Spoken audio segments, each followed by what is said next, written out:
महिला वोटरों को साधने निकली डिम्पल, लेकिन बीजेपी ने भी तैयार की महिला ब्रिगेड। स्त्री सम्मान समृद्धि योजना हम 40,000 से करेंगे शुरुआत, जिसमें बढ़ोतरी होगी हर साल। आबादी को लेकर शुरू हुई राजनीतिक लड़ाई यूपी की सियासत कर पाई। एक तरफ 40,000, दूसरी तरफ बीजेपी की योजनाएं। आखिर किसको मिलेगा साथ? कहते हैं कि चुनावी राजनीति में जब कोई मुद्दा सबसे बड़ा बन जाता है तो हर दल उसी मैदान में उतरता है।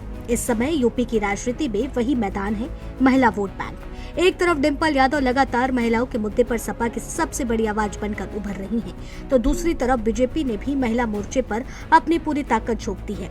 यही वजह है कि अब सियासी गलियारों में चर्चा किसी जाति समीकरण की नहीं, बल्कि आधी आबादी के वोट की हो रही है, क्योंकि सभी दल जानते हैं कि जिस तरफ महिला वोटर का बड़ा झुकाव होगा, सत्ता का रास्ता भी उसी तरफ खुल सकता है। दरअसल पिछले कुछ सालों में महिला मतदाताओं की भूमिका लगातार बढ़ी है। यूपी में करीब 6 करोड़ महिला वोटर हैं और कई सीटों पर महिलाओं का मतदान प्रतिशत पुरुषों के बराबर या उससे ज्यादा दर्ज किया गया है।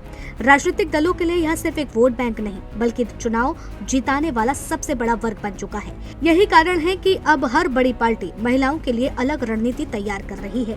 राजनीतिक एक्सपर्ट भी मानते हैं कि 2027 का चुनाव महिला वोटरों के रुख पर काफी हद तक निर्भर कर सकता है। यही वजह है कि सपा ने सबसे पहले महिला मोर्चे पर बड़ा दांव खेला। डिम्पल यादव ने महिलाओं के लिए स्त्री सम्मान समृद्धि योजना का ऐलान किया। इसके तहत आर्थिक सहायता, मोबाइल, लैपटॉप, प्रशिक्षण और छात्राओं की पढ़ाई से जुड़े कई वादे किए गए। इसके साथ ही इकरा हसन, प्रिया सरोज और दूसरी महिला नेताओं को भी आगे बढ़ाया जा रहा है। सपा की कोशिश साफ दिखाई दे रही है कि महिला वोटरों तक पहुंचने के लिए महिला चेहरों को ही सबसे बड़ा हथियार बनाया जाए। पार्टी का मानना है कि महिलाओं से जुड़ी बात महिलाओं के जरिए ज्यादा मजबूती से जनता तक पहुंच सकती है, लेकिन सियासत में जवाब भी उतनी ही तेजी से आता है। डिम्पल के सक्रिय होने के बाद बीजेपी ने भी अपनी रणनीति बदल दी।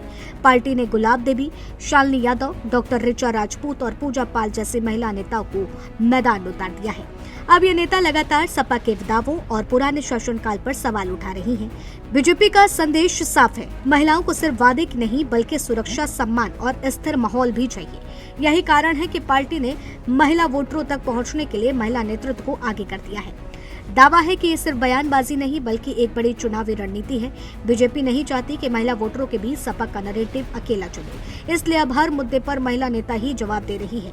सियासी जानकारों का कहना है कि यह रणनीति इसलिए भी अहम है क्योंकि महिला मतदाता अक्सर भावनात्मक, सामाजिक और पारिवारिक मुद्दों को भी ध्यान में रखकर मतदान करती है। ऐसे में महिला नेतृत्व की भूमिका और ज्यादा बढ़ जाती है। अब आने वाले महीनों में यह मुकाबला और दिलचस्प होने वाला है। सपा महिलाओं के लिए नई घोषणाओं और आर्थिक मदद के वादों को आगे बढ़ाएगी, जबकि बीजेपी अपनी योजना, महिला सुरक्षा और सरकारी लाभार्थी वर्ग को मजबूत करने की कोशिश करेगी। दोनों पक्षों को पता है कि महिला वोटरों का एक बड़ा हिस्सा चुनावी नतीजों को बदल सकता है।